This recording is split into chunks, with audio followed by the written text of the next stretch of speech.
Hi, everyone. Thanks for joining us at the Down Low. My name is Mike Durezzo. I'm joined here by Joel Lowe. Joel, you want to introduce yourself, sir? No, nah. Right Hey, on. hey, good morning. I'm Joel Lowe. I've been doing cybersecurity for 15 years. I'm excited to be here with you. And Mike, the floor is yours. All right. So my name is Mike Durezzo. I've been in IT and cybersecurity for 15, 20 plus years as well. Today, we're here to talk about, unfortunately, the conflict in Ukraine and how that may impact the world around it. Joel, why don't you tell us a little bit about, kind of your thoughts on this, and we'll kick it off from there. We'll just have a natural flow. We're gonna kind of keep this a little more serious today, but let's just go from there. Right. So, I mean, you've heard of like a new era of war. Cybersecurity is in the heightened front. Everybody uses technology within their workplace, especially now after we've had a pandemic, right? So Right. all the workforce went home. We now rely more on our internet and doing business remotely. And with that comes in a layer of risk, right? So one of the things you always hear us talk about is phishing, right? Making sure that you don't click on certain things that, certain people are trying to get into your network, and they get into your network through ransomware, phishes, vulnerabilities, things of that nature. You click on it, allows them in. They can then propagate through the network and do various different things. Well, imagine from a war perspective that now we're in a hiding sense where a country is using all of their tactics to try to disrupt the flow in the way that you do business normally, right? And that's kind of the thought when I think about Russia in this Ukraine situation, right? What is going to happen, or what is happening, right? Where we see where Russia's already putting out propaganda where it's showing the Ukraine is already surrendered, right? Well, what does that do for the mental of people who live there, to the countries and other countries that are watching, to think that this war may be over, or even to glorify or give them the credit they need to say that they've already finished something that has not finished yet, right? Right. So you're seeing that aspect. You're also seeing them hit money, hit websites. They're taking the internet down in certain places through DDoS kind of attacks and things of that nature. So the normal boots on the ground kind of war is a small contingent piece of what actually is really going on in the back end, right? Bullets and guns is not as much as ones and zeros. Right.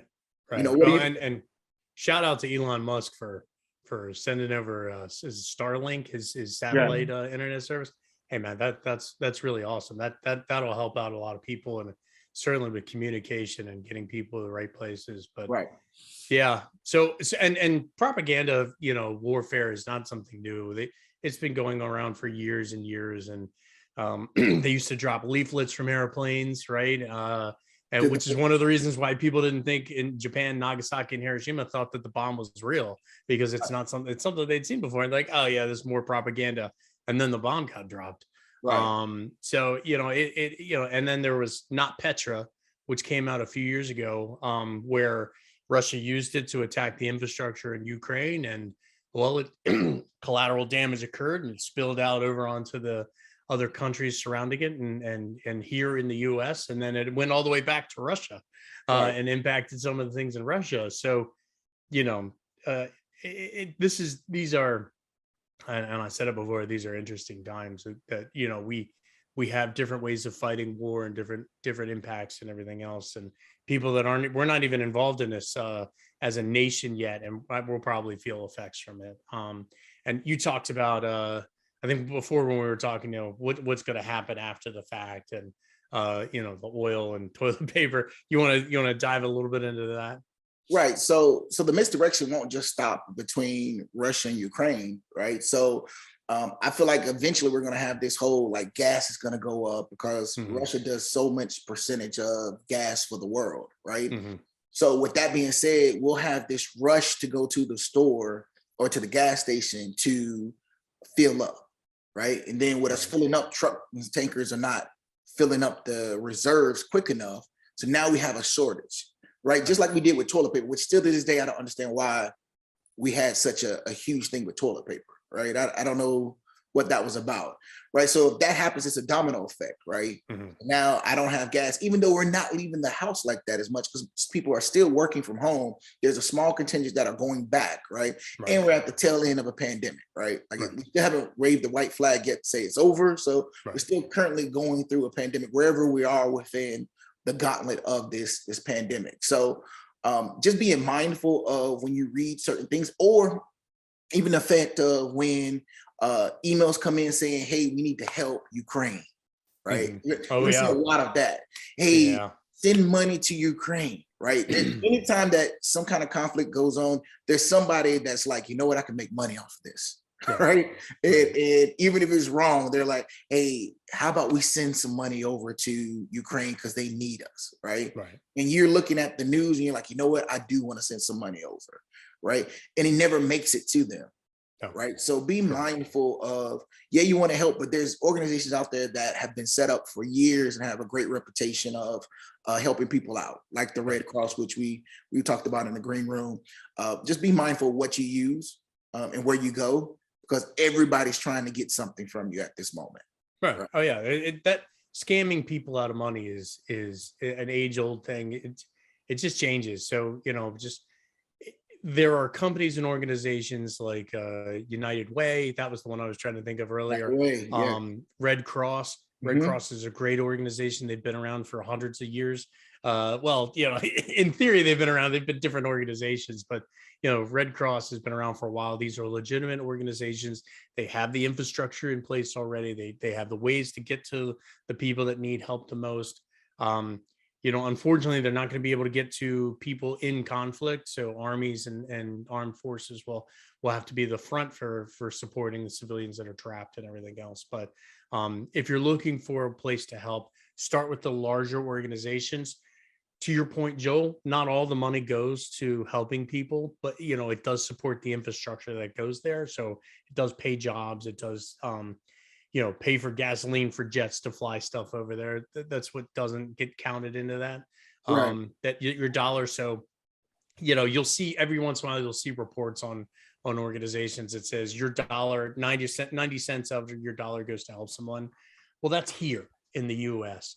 United Way may be 83, 85 cents on the dollar because 5 cents is used to pay to get money and logistics overseas and things like that. So just understand that go for legitimate organizations. Don't give money to pop-up orgs and things like that.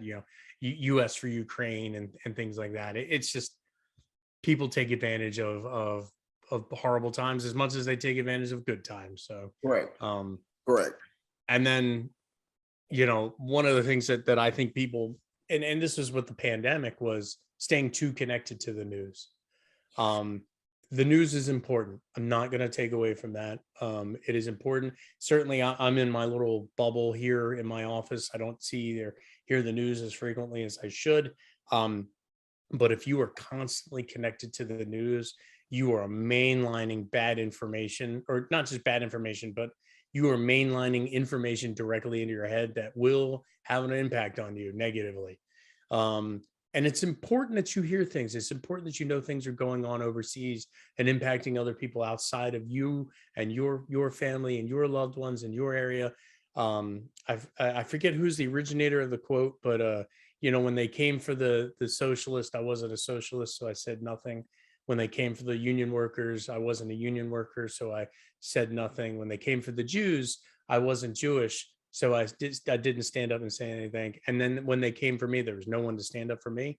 Yeah, you should listen to the news. You should help out and support everything else, but don't stay too connected to the news. Right. You what are your thoughts on that, Joel? I mean, again, when I said that everybody's trying to get something from you, the news wants your viewership, right? Fair enough. They have an algorithm. They're trying to make money, right?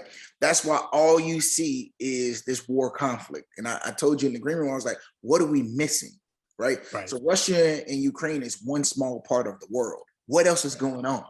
There's no other story that's going 24/7, right? So again, it's so that you will watch this, right? And be glued to the TV so they get more money. Take a pause, right? Step back, go outside and walk around, right? don't 100% put your viewership and your eyes on the news, right? It really does change your mood. And I'm pretty sure there's some kind of study out there that a lot of smart people have put together that lets you know that, you know, social media, the news, things of that nature, it changes and affects your mood. It changes the way that you look at certain things. Yeah. So take a pause. Take a pause. Yeah. And you know, you learn in journalism class, if it bleeds, it leads. Right. Right, So, you know, right, that kind of thing, right. that's there for a reason. It's human interest. It drives you and gets you connected. So all right. Well, Joel, let's just wrap this up really quickly. Sure. Takeaways, you know, don't panic. Doesn't help anyone, right? Don't panic. Um, Don't panic. yeah, we've Relax. the human species has been through things like this before. There will be an end. This too shall pass. So It's not our first war that the world has went through, or two countries went through, and this won't be the last one. won't Right. be the last, my friend. Yeah, and don't hoard. Please, no hoarding. There's no reason why someone needs 700 rolls of toilet paper. None at all. Yeah, None at all. I yeah, know that you see it on extreme couponers, but it's just no need, right? right, yeah, For 700 rolls, right? right. And 600, don't look in Joel's 700 garage. is way too many, right? Right, seven. Yeah, 700 is just too much. 650, cool. 650. I like to draw the limit at 625. You know, 625, yeah, respectable. respectable. Respectable. You can still hide it under your stairwell. Right. Right. Scams for money and Right. phishing campaigns. Obviously, this is going to happen. Facebook, all those things. The clickbaits. Just be Right. very hyper aware that these things are out there. Tell your parents and anybody who's not super strong and super. Please don't click on anything. Right. You know, if you need news, go to the news. Go to a news website. Right. Click on the TV, whatever. Do not click on emails that have news attached to them. And again, if you want to give money or give some kind of assistance, go to like a United Way or Red Cross, somewhere that actually has been set up and, you know, it's not a scam, and go directly to them. So if you get an email that says they're from United Way or the Red Cross or some other, go directly to that website. And you've heard us talk about that before. Don't click on anything somebody sent you, because it could redirect you to their malicious website that looks like a legitimate United Way or Red Cross, and it actually is not, right? And then they take your money. So and then finally take a break, right? You know, don't stay too connected to the news. Don't watch the thing. I mean, it's wonderful that CNN and all these other 24/7 news sites have been there and they're covering it, but too much of that into your mind will change your perception of reality, right? It damages you and your psyche, and just back away from it. Give yourself, you know, an hour or two. Don't just turn it off. Check in every once in a while. Just turn it off. You deserve it. You deserve to take a moment and just break away, right? Absolutely. Sometimes you gotta move yourself away from the situation and clear your mind, right? So definitely remember, you deserve it. Step away. I think those are great takeaways, things to remember. And you know what I'm always gonna say? Hey, knowing is half the battle. G.I. Joe. G.I. Joe. G.I. Joe. And what's the other half of the battle? Applying it, right? Planning, right? Right. Learn from the knowledge, right? Execution, right? Oh, executing. Oh, guys, actually do something. It's not just, well, it's Farrell's law, where you said if you can write the problem down correctly, half of the solution is presented to you. Right. I think it's Farrell's law. Is that Farrell? Okay. Yeah. I don't know. Maybe I'm pulling that out. Look at you pulling out that knowledge right there. I'm proud of you. Ooh. Yeah, that's the Trivia Pursuit knowledge. It sticks in there. Did you stay at a Holiday Inn? Yeah. All right. But thank you, everyone. Joel, any closing thoughts or anything? No, we're good. Thank you. Hey, subscribe. All right, thanks, everyone. Let us know what we can do. You know, we look forward to it. Bruce. Hit the like button. Feel free to subscribe. We like to come out with content every once in a while. If you have any suggestions, we do read the comments.